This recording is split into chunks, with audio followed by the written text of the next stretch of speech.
Hello, everybody, and welcome to Conversations with Life. This is Steve Cedar, and we're all here. And this is Soch, and Keith is now safely behind the computer, where Much better. where he's Much more comfortable. where we're both more comfortable somehow. And here we are. Today we're going to dive into. We've talked about trauma and so forth, but today we're going to dive into parts work, internal family systems, MAP method, process method. And the idea of seeing trauma in this framework of trauma parts. And, this is kind of my bread and butter. It's what I spend most of my time with people working with and through and in myself. And it's been a revelation. It's been marvelous to work with parts. And this has been, very successful and interesting to me. And I think there's also some dangers, some process that we need to look at in seeing ourselves that way. So I think it'll be an interesting, discussion. Yeah. Yeah. I had a little bit of intro to like some level of parts work through my trainings with ISTA and other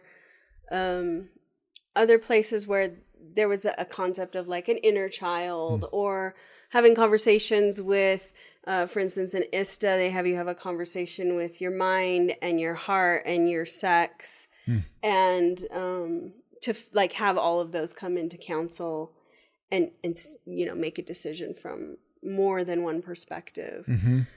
But there was something about my first session with you that it was just like a whole other caliber of work. And I had at that point done a lot of plant medicine, a lot of different healing modalities, been trained in some even. And I remember driving in my car the day after my first MAP session, and I was just shocked at the emptiness of my mind. Yeah.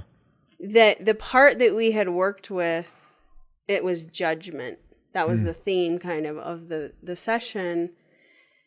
And like releasing some of the pressure on that part, it made me realize how much of my time I spend judging just in my head. And it was just like such a breath of fresh air. And I'd just be like, oh, I just get to enjoy the mountains on this drive. And I want more of that. I want more of that. Yeah. Which led to a year mentorship with you and learning MAP method. And God, that's been such a blessing in my work. But personally, like being able to do those sessions with you every week, I feel like it just picked me up and put me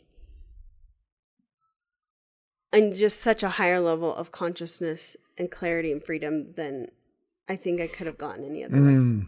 Yeah. And for legality's sake, I'm just going to say I taught you process method. You did. I felt that coming out of my mouth. Did not give you the MAP process because the TM and all that. But yeah, it's all that work, right? And it's there. It's there in the collective. It's there in inner child work. It's there in a lot of the work and aspecting and a lot of different things that people do.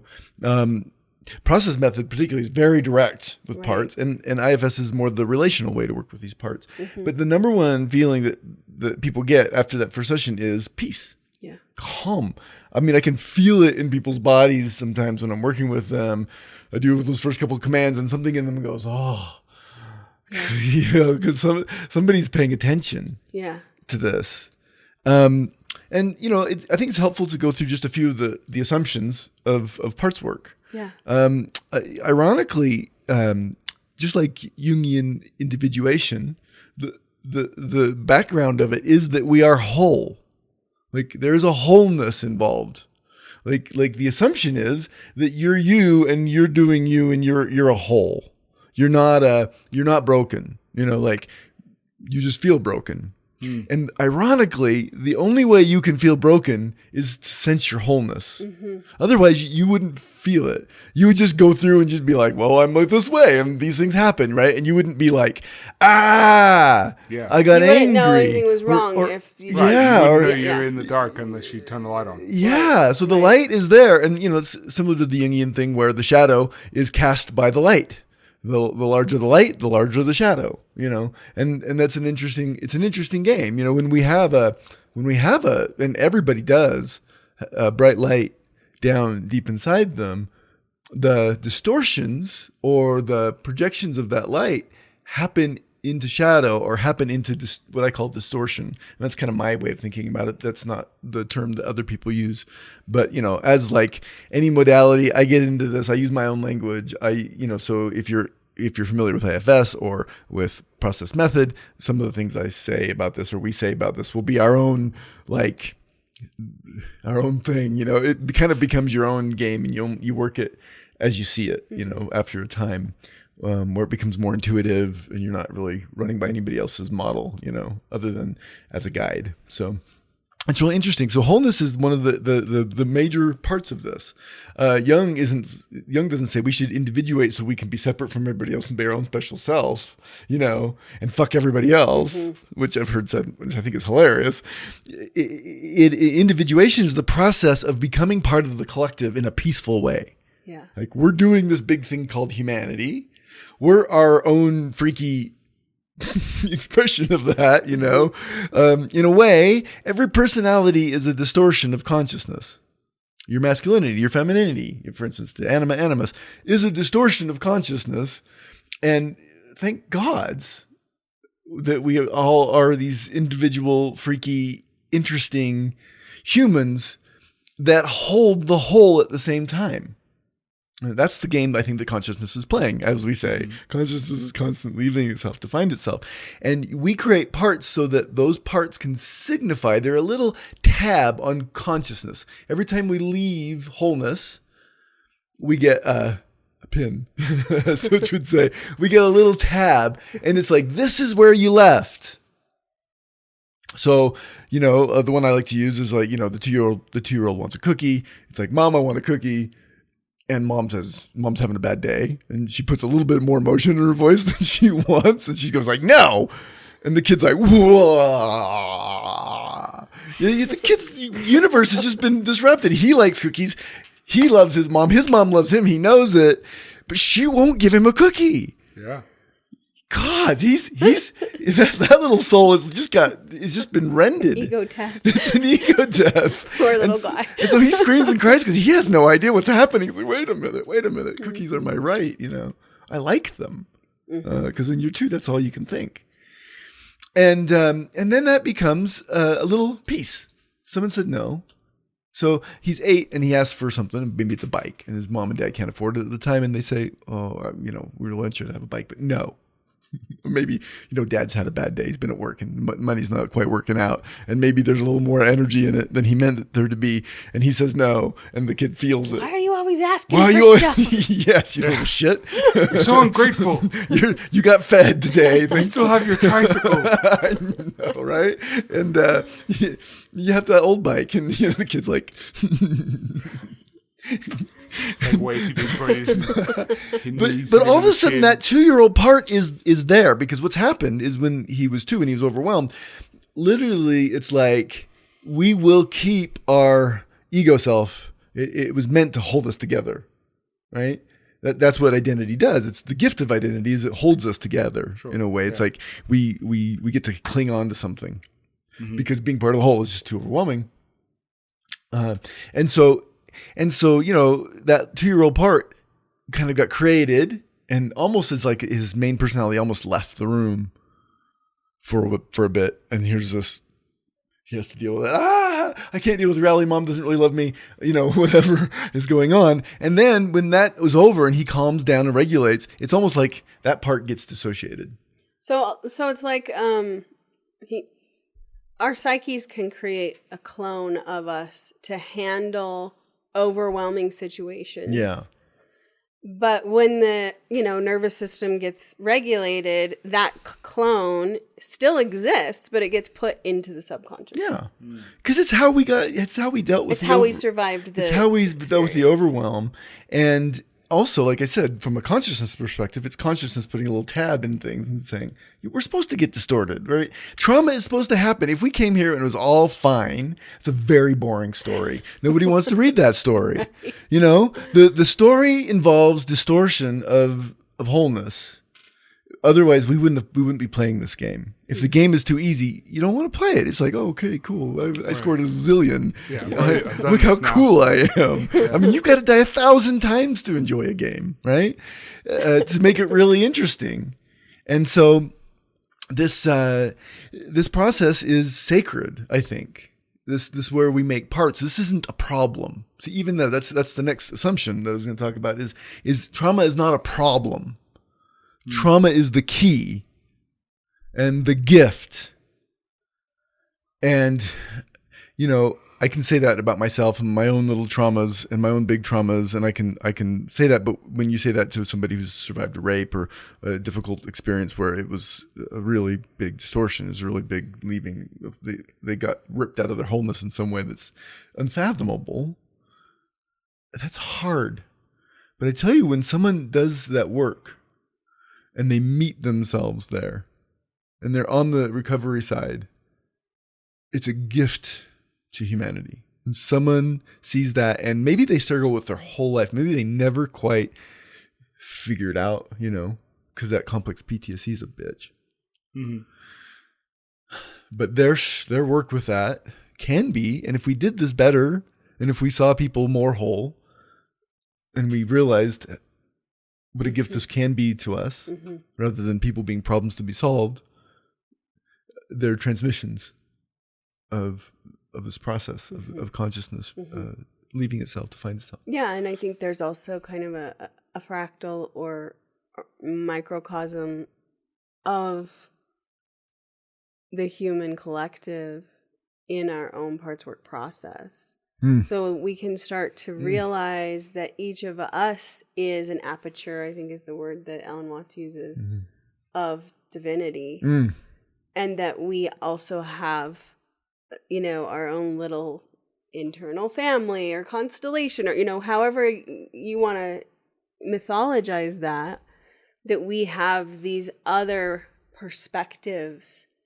And that one of the things about trauma is that there is like a freeze frame. Like there's something happening there that's important enough for consciousness to remember for an entire lifetime and possibly even for many lifetimes. Yeah.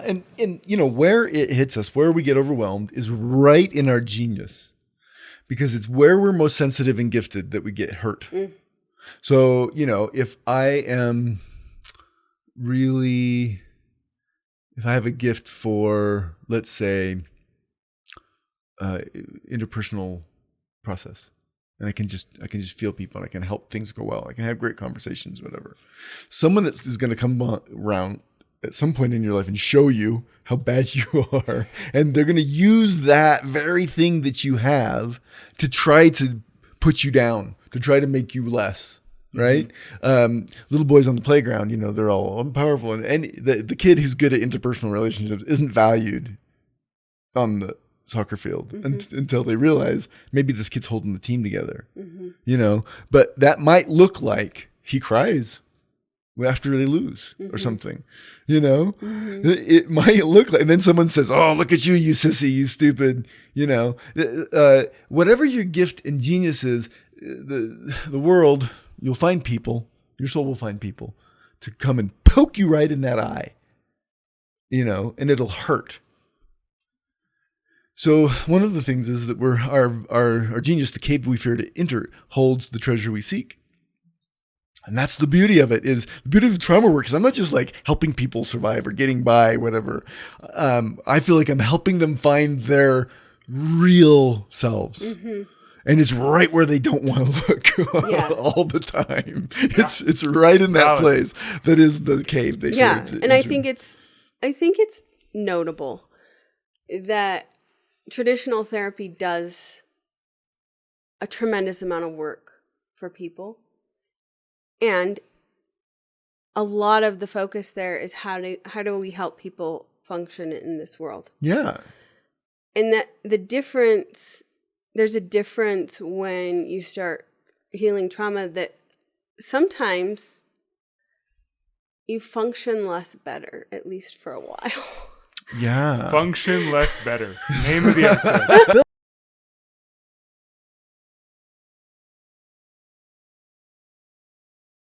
Built a structure around our trauma that lets us not get hurt again.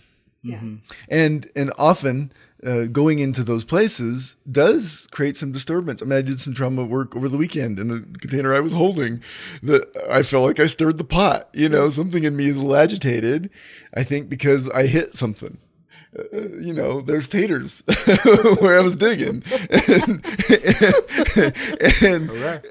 it's like, you know, you have to dig them up, you know, to get the gold. Yeah, and I think one of the things that has been helpful for me in conceptualizing parts work is that when we create these clones and they get put into the subconscious and sometimes even into like pure amnesia, like where we can't even remember the experience at all, is that because those parts are still in existence, they're actually using our life force. There's energy there that we don't have conscious access to. And that when we encounter these parts and work with them, we're literally creating more resource for ourselves to use consciously.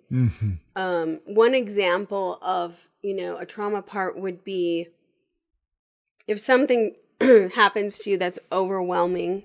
Say you're a little kid and somebody starts yelling and you get totally overwhelmed because that's not how your parents have ever been around you, and you run and hide.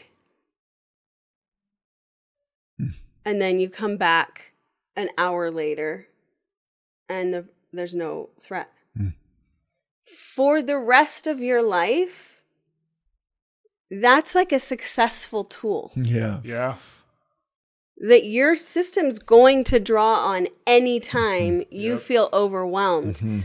But running away isn't necessarily the best response to most threats, especially in our current culture. Yeah, because that part got dissociated, got put, or even becomes amnesic and goes into the subconscious or the unconscious. In this, for this conversation, subconscious is there. You can recall it at will, but you're not walking around with it on your mind. You know, you go crazy. You know, if you couldn't like forget things temporarily. Right. It's in your field to a certain amount. Also, the mind isn't even a thing in the brain. It's another assumption that I have. You know, people can argue with me, but in my conception, my experience with people is that the mind isn't even in your brain. There's no place in your brain to store knowledge.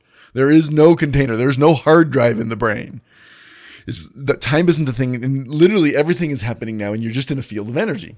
And the subconscious is a field of energy, and the unconscious is a field of energy, and the collective unconscious is a field of energy that's been programmed, that has order to it. Right. So all these different levels of being. So in this unconscious is this little person that learned to hide. And here comes a threat. And that gets called up because it's resonant with that energy of that part. And all of a sudden in my body, I feel like I want to go hide. Like not only sometimes do I want to go hide, but I almost have to. Yeah. Because this part, if it gets triggered really hard, and if I haven't been watching and haven't been working with this part, it will possess me. It will come into my body, and all of a sudden I'll have the body. And that's the next thing, you know, is that all parts have a body. And that includes your energy body, how you're experiencing your energy, that's how you're experiencing your emotional body, and whatever layers of body we have, physical body,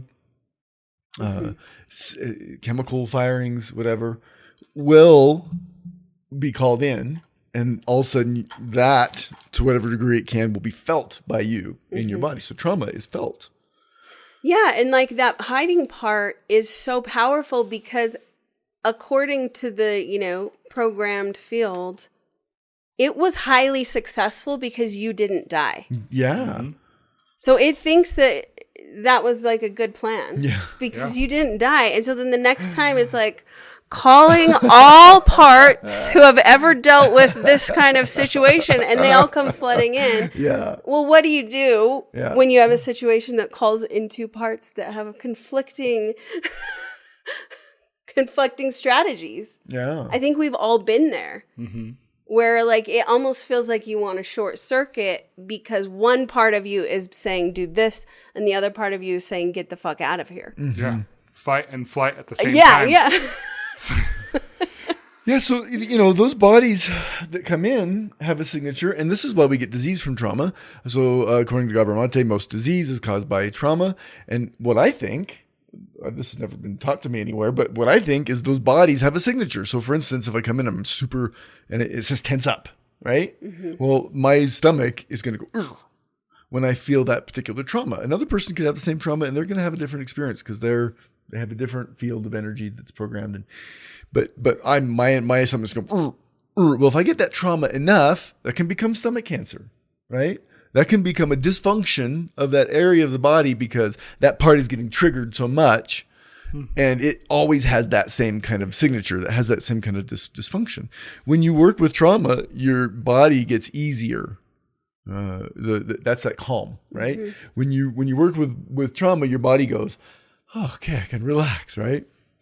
And we'll never get it done. We'll never fully do this. It never gets all the way done. Everybody's going to have this, these parts that maybe they work with the rest of their life. But to become conscious of them means that I can mirror that in some way. It comes in. I can create different experiences. There's all sorts of different ways to figure it. Yeah. Yeah, and I think there are ebbs and flows in the process. At least my experience was the first few sessions, I felt this tremendous relaxation. And, eventually as we like give some of these protective parts other jobs, and tell them they can go on vacation and we don't need them to be so, rigorous. The parts that they were protecting can be a pretty challenging encounter, at least in my experience. They can. And then also we're working So, with like, archetypes. I'm like, okay, now some of these things, at least for several months, not last year, I had like my hypervigilant part starting to be like, yeah, I think I'm taking off. Well, that hypervigilant part is the part that I was employing also for some positive coping strategies, like my calendar, like getting stuff done, like being able to plan. And all of a sudden, I can't access that part because the work in that moment was, well, let's see what was under all that hypervigilance. And it was this really, really scared person that I got to be with for a few months. I got to like experience without those coping strategies, and it wasn't easy. That phase of my journey wasn't like, oh, I'm so fucking glad I'm doing parts work because I'm way more functional in my life. It was like, oh, I have to like reorient myself to life as a more vulnerable person. Which kind of goes back to our last episode with Keith where we were talking about like, I'm feeling a lot and it's better than the alternative. And I think some of our parts really are there to help us feel less because when we're young, it is too much. Yeah. Well, that's why you got to pay attention to the resource that somebody has when you're doing parts work, because what happens is when that part gets worked with, or you get a relationship with it, however you're working with it, it will give you an opportunity to make a new strategy. Now, that energy's calmed down. I'm less reactive here, but I haven't yet figured out how to deal with this threatening situation. When someone calls me a name, I used to just go, okay, fine. I'll just try to ignore that person. I'll try to get away, or I'll try to hide from everybody. Right. Well, for obvious reasons, that doesn't work, Yeah. you know? And so now, you know, when that happens and somebody has accusatory energy or something towards me, I feel that fucker's pretty strong still. It still has that. There's still some of those parts that like, don't you think you ought to just like disappear? Go away. Don't look at them in the now. eye. Don't look at them in the eye. It took me so long in my parts work to realize that anybody that has kind of like, especially male alpha energy, priesthood, leader, you know, politician, like male confident energy, power chakra alive, you know, I could not look at them without my eyes watering. It was just, I would have to just be like, Yikes. you know, and my eyes are, I'm like, don't worry about that. I told one guy, it's just me. Just just something that you represent this energy for me. That, you know, that's been something that I've worked with. So don't, my eyes are going to water. And I I'm remember fine. being with you when we had some people show up to one of our events, and that was there. And it's so interesting. And I think this is another important thing to note is that sometimes the psychological healing will happen, but the physiological part is a little slower. Yeah. So you're like not actually like feeling a lot of emotion, Right. but you're still literally But my body crying. is still doing it. Your body's still doing the Because I thing. cannot look this person in the eyes without feeling like that's a threat. You know, like, and you just have to hold yourself in it, and you learn new strategies. That's largely past. I haven't had that reaction in some time, but it was just, it was so interesting to feel the biology and the physiology do its thing, and you're watching it going, well, that's really interesting. Yeah. That's not actually what I'm mostly I wonder holding what here. that's about. Yeah. Yeah, it's so good. So, you know, one of the, you know, and we'll just get right to kind of the problems here is you can start to feel schizophrenic, and everybody actually is schizophrenic in this line, right? We all have multiple personas and personalities and parts that we put on. When you drive a car, that's a part. You get in the car, you start the car, you can drive forever, and you can eat a burrito and be on your phone and or you can be having a conversation, not paying attention to the road at all. And, you know, if you have some kind of consciousness, you know, this obviously can get carried away into distraction, but you'll get there and you won't even remember driving from here to the next, because that part you built was actually really a successful part. We want this. If I play guitar, banjo, if I want to go do a C chord, I don't have to think about that, because in my body, there's something that has that register the C chord. It's in my subconscious. It's brought in, C chord. There you go. No thought whatsoever. There's no way we could actually learn if we didn't have this mechanism that could like default mode stuff. Yeah, it works for our benefit. But one of the problems is that as you start meeting all the parts, especially the significant distortions of your life, and everybody has 2 or 3 that are like the biggies. You know, the big traumas, the big hits. And then you usually you constellated trauma patterns around that one experience, you know? So it's usually these layers. And here's this one little thing that happened. You might not even remember. Maybe it was in the womb. You know, your mom, I worked with one client whose mom fell down some stairs. You know, so on that part was built, the world isn't safe, right? You know, his part's in there hanging out, you know, doing the fetus thing, and all of a sudden, bam, bam, bam, bam, right? Plus a flood of stress hormones. And all the stress hormones that come in, and that person, we got it down to that part where there was somebody in them, and once we kind of worked through that, we're like, oh, you know, I'm better, you know, although that part will probably never let them go all the way. Yeah. Because it's so physiological without any story or thought or whatever in there. You know, it's super, super interesting. And this is what complex PTSD, by the way, is when somebody's core personality is built around a trauma.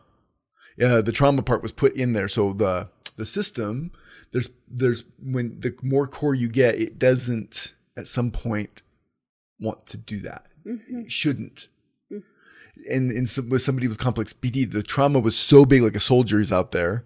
And something happens and his whole unit dies and he sees and he has to go through that, whatever. He's actually almost reformulated in that part because it blows his main personality all the way apart. And in his new personality, and he constellates or puts into his main personality, this person that went through that trauma, because there's no way for him to be himself anymore. It's so dramatic. Yeah. And then that gets wound into that thing. And, conscious work, I'm sitting there, hey, super conscious work with this. We'll talk about super conscious in a minute, but hey, work with this part. It's actually not accessible because the system is reading it as such a core part of this person that it doesn't want to do it. And honestly, that's there's people with the training and whatever to work with that. I don't even really work with complex, although I end up doing that sometimes. I work around it, Yeah. I don't want to go right at that part because that person might have such a big reaction that I don't know what to do then, Yeah. Mostly the work I do is like, when I go to Wendy's and order a hamburger, I always think I'm going to get poisoned. Stuff like that. That's a stupid example, but you know what I mean? That's an example I live with all the time. Okay, but there's one that I think is significant that like you worked on during your training with Map Method, and it was stage fright. So tell us a little bit about that. Yeah, this is like one of the big wins. Like, there are things in myself that I've worked on that I don't think I'll work with the rest of my life, and I'm just kind of, you have to move into some kind of acceptance. But one of the things was every time I got up on a stage, I would want to die. My mission farewell speech was literally 5 minutes long. I got up there and I mumbled a scripture and I cried because I was scared. And then I sat down. Feeling like a complete idiot. And the whole time I was up there, my knee was going like this. It's so, and my knee was shaking so hard. I was trying not to let the rest of me shake that it started hitting the little drawer on the microphone, and it was like, and I was like having to stop, like, and then I could only keep all of me still, so like I literally like paused several times during the talk during the 5 minutes for like way too long. 5 minutes. And I'm sure everybody's like, oh, he's going to be a good missionary. There's that one. Yeah. So just to tell you the strength of this part, and I was able to kind of bypass that on the mission and work with that, but it popped back up anytime I tried to get on stage, anytime I tried to speak in front of people. The first time I tried to teach a class, all the times, this part would come up, and I would feel like I was going to die. And as a teacher, I met this with many students who the number one fear of most people is public speaking, right? So like the students, you require them to get up and read something or speak or whatever in front of class. And for some of the students, that's what they feel like. You're like, it's no big deal. This is your classmates. We're in a small place. But to them, something is kicked in that is survival. They're going to die. Yeah. No. So over some times and some very interesting findings in this part, one of them is I thought that the real me would be burned like a witch. Like if I was to reveal the real freaky me, we were in trouble. Lock you up somewhere. I was going to strap you to a tree. Right. It was there's something in me, and this could be multi-generational. I mean, there's all sorts of ways that trauma comes through, but there was a real fear in there of being killed, and so over time, I worked with that. Now, not a thing, not a twitch, not a problem. Wow. Put me in front of thousands of people, I'd probably be a little nervous, wanting to do a good job or whatever, but it wouldn't be anything like what I've experienced. It's not life or death. Yeah. And that's just finding parts of me that were just very tender. And like I said, it hits you right where you are your genius, right? So you have something to say and you know it. And public speaking is your worst. And everybody, yes, and you've had enough failures at that and humiliations in that regard. You'll build structure around that, and it becomes this monster. And underneath there is probably some kid who got called a name, or did something funny that everybody laughed at, that he felt humiliated in, which happened. Not to go into the stories, but it happened. Yeah. And so, like working with that was so fascinating, because that is in fact, I love speaking in front of any kind of group now, because just that it's not there, or playing music. That one took a lot longer, or reading poetry or anything artistic was a real challenge. Not a problem. Like absolutely gone. In fact, just the opposite. Absolutely seek out and want to have those experiences. I used to seek them out because they were challenging and it felt like growth. And now I seek them out because it's just so fun to not feel like that person that I was. And yeah, so this is the gift in the work of parts. Again, we don't want people to feel schizophrenic. We don't want people to get just scattered. There's a pace and a process that we can work with this. Which I also really appreciate about the process treatment method that is different than some of the other like high octane medicine or tantra or whatever experiences that I've done that are also, they have their place and they're healing, but there is something so gentle about process treatment method that it like literally and specifically says we're going to treat this pain at a level that you almost can't discern it.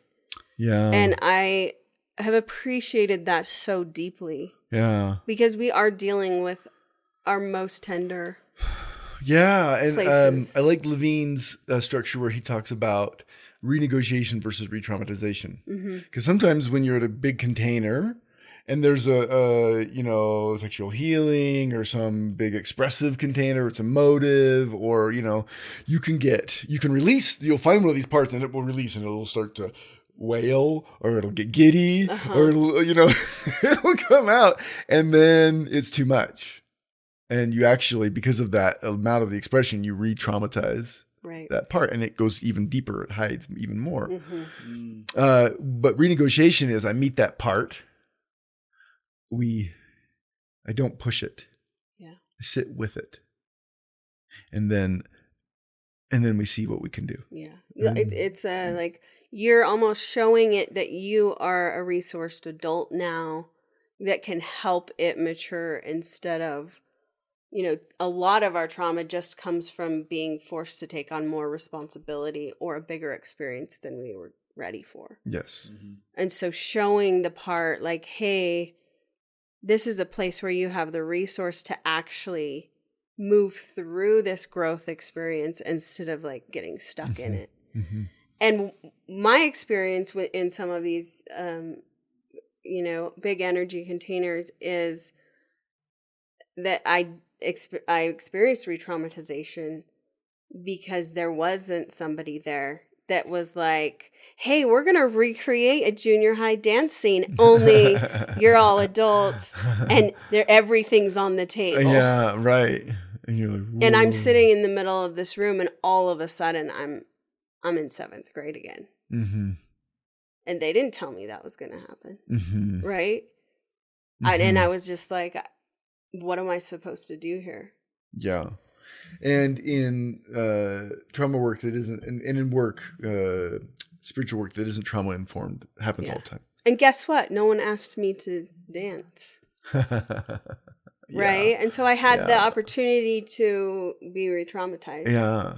In a place that was supposed to be healing. And eventually it was. Yeah. Eventually I got the help I needed for that. But that moment was really important for me going forward as a practitioner to have my eyes on that. Because process. Not everybody has the consciousness to sit with that part. Now, you might get all the way triggered into it. Right. And if you're in this work, if you're aware of it, you can sit with that part later on, and then it'll show you that, right? So then the renegotiation can happen after the re-traumatization, right? So it can still work, and it often does still work. It often lands on its feet like a cat, but sometimes, especially if you don't know what's going on, and then you go into the re-traumatization, and it just becomes part of the structure. Right. So it reinforces the story that you're worthless or whatever. I mean, it's such a that's to me is like the scariest thing, right? Like the EMDR sessions and stuff have such a capacity to go horribly wrong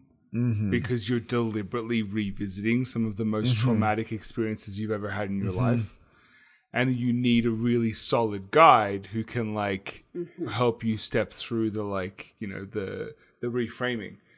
And I have had multiple times in sessions like that where I'm paralyzed and if this doesn't go good real soon, I'm fucked. Yeah. And been aware of that.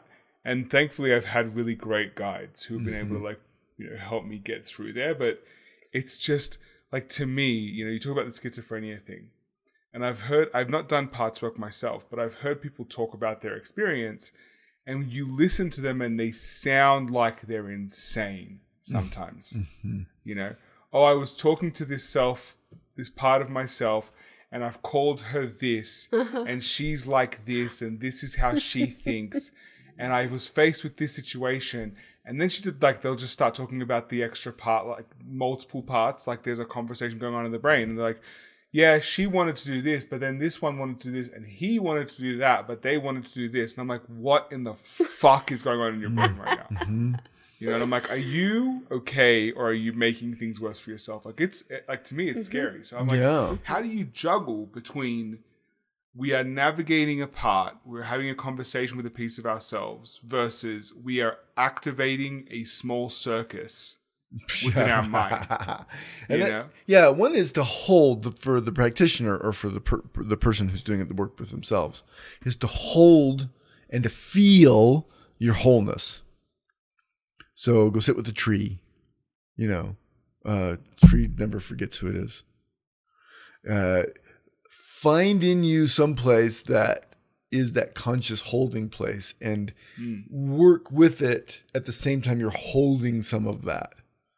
So I try to create that atmosphere with any session I'm doing, right? With any work, any group. I'm trying to create the part of me that sees and understands the wholeness of every being. And when I hold that understanding, really feel that understanding, then I can work from the inside out, right? I'm not trying to solve the parts from the inside, from the outside in. And that's another thing, is we can get splatted. We can get more splatted. I like Sue Morter's, she uses metaphor of getting splatted. Like all our little soul pieces get put out there. Our identities, ourselves, our energies get blah, right?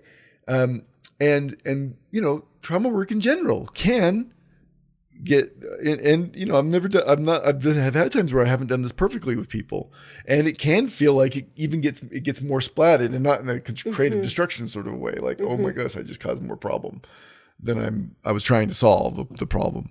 Yeah, and I want to plug process treatment method again, because one of the things that can happen with something that's a little more personalized or relational, like IFS, is somebody will encounter a part and they'll be like, oh, it's too painful to be my main personality. I can be this part now. Yeah. And if they don't have kind of an understanding that, like, no, the idea is that we're not identifying as any of this, then it gets like what you were describing, where they're like there's nothing here because there's all these parts, and I can just shuffle off responsibility and be like, well, that was my 2-year-old. Yeah. And they'll say things like like so and so is the main, and everyone hates her. Yeah. And I'm like, holy fuck! Like, what? Yeah. What are you saying to me right now? Yeah. And I liken it to like a throuple or a polyamorous relationship, which can go really, really well, and can go really, really awfully. Yeah. The more people and parts you bring into a situation, the more capacity there is for destruction. And I'm sitting there like, even that statement, I was like, how do you function? Because my understanding is that like your main part is like the thing that is coming up the most for you. And she's like, yeah. And I'm like, how do you function if every other piece of you, and it sounds like there is a full manor house, Legion style situation here. If every other part of you hates the main part, how are you functioning? Yeah, which is a valid question. And also, we just had a conversation about your struggle with self-compassion. Right. And it's kind of the same story. Yeah, how it's do I just a function different mythology. if I hate myself half the time? And the thing that I love about process method, and as I've worked with it with clients, is a lot of times it's just that the energy needs an outlet. Energy just needs to move. And the story isn't as important occasionally when I'm working with someone, there will be a part that really needs to tell its story. And so we'll get really specific and we'll find an age and we'll sit down and talk with that part. But a lot of times when you're just working with the superconscious, it's treating parts that we don't necessarily even have to meet. Yeah, and back up for a second. Gary Flint, Process Method, wrote a book called The Theory and Treatment of Your Personality. It's absolutely fabulous. He had some wacky ideas. He's way before his time. And what happened is he had some torture survivors that he couldn't work with. And they had been tortured ritualistically so that they couldn't remember the torture. So anytime anybody started asking about the torture, they'd dissociate from that. Couldn't even talk about the thing that tortured that got them. And he did what's that called where you try to reprogram your mind? NLP, right? So neuro-linguistic process. He did EMDR, NLP. He did a lot of different therapies on he was like on all that front, but he couldn't work with that. So he's like, what if I take a piece of their witness conscious? There's a part of them that has seen their life with their whole life and knows exactly what happened, right? And I connected that with these parts, right? And it worked. These people were able to get relief, and then he developed this process over time to create this dialogue, right? Mm-hmm. And he called it the subconscious. In Matt Institute calls it the superconscious. I adopt that process. Mm-hmm. Superconscious isn't special to them, but the superconscious is that energy. So when I'm working with somebody, I'm often talking to the superconscious and telling it to work with these other parts so it can show them kind of the path towards wholeness. And then you give it a metaphor to work with these parts. And so it kind of understands how to move energy around and with these parts, right? So that's why it's so great, is because you're appealing to your higher intelligence and you're saying, okay, we're only going to work with a little bit of this at a time. Or, we want to make sure that we hold these values, especially wholeness, sacred in this process. IFS is great too. You're working with a relationship. I find a part, I give it a name. I'm working with it relationally, right? That can really work. All parts work is trying to take energy and this memory from repression to expression, right? Mm-hmm. So you're moving it, energy stuck in some way, it's distorted. When it hits that part, it doesn't move, or it goes around in some creative, weird way, And then as you work with that part, it frees up that energy. It finds its way to work with you so that you can hold that energy, and it just becomes part of the story. It becomes honored. It has an honored place at the table with all the other parts, right? So not one takes over. And, especially one that's like attached to an archetype, you get inflated, gurus and priestesses that, get to that part and they're like, oh, this is the real me. Well, it really isn't. It's just, you're connecting to an archetype through this part. So there can be all sorts of interesting things that happen there. But the point is, and to end up here, it is a council, right? So imagine when the first session I set up with people, I set up a treatment team. And I imagine this circle of parts, and they come out of their dark corners and they're looking around, seeing who else came to the meeting, and then they start to talk, and then you get them to seeing each other, and even the most fragile parts that haven't felt like they could express themselves because they'd be overwhelmed by some of the bigger energies, start to feel comfortable, and they can express themselves, and energy is freed, harmony is achieved. It's not a perfect thing, but it works. I'm always almost stunned, sometimes how well it works. Frustrated other times, but it's been such a gift, such a great tool in the process of becoming more conscious, of working with my energy, of seeing what's happening in this metaphor in that way that gives me a way to work with it, with myself and others. Yeah, and I think it lands us in a place where we're less reactive and more responsive with life, which I think is always going to help us feel a little better as we move with life. Yeah. So thank you for joining us for this episode of Conversations with Life. And this has been a conversation about parts and parts work. If this has been helpful for you or this piqued your interest in some way, get a hold of us. We'd love to talk to you and your parts. And join us on our Facebook group, Soul and Spirit Conversations. and also, like and subscribe, and we'll be coming at you with some more conversations all the time. Thank you very much. Have a beautiful day.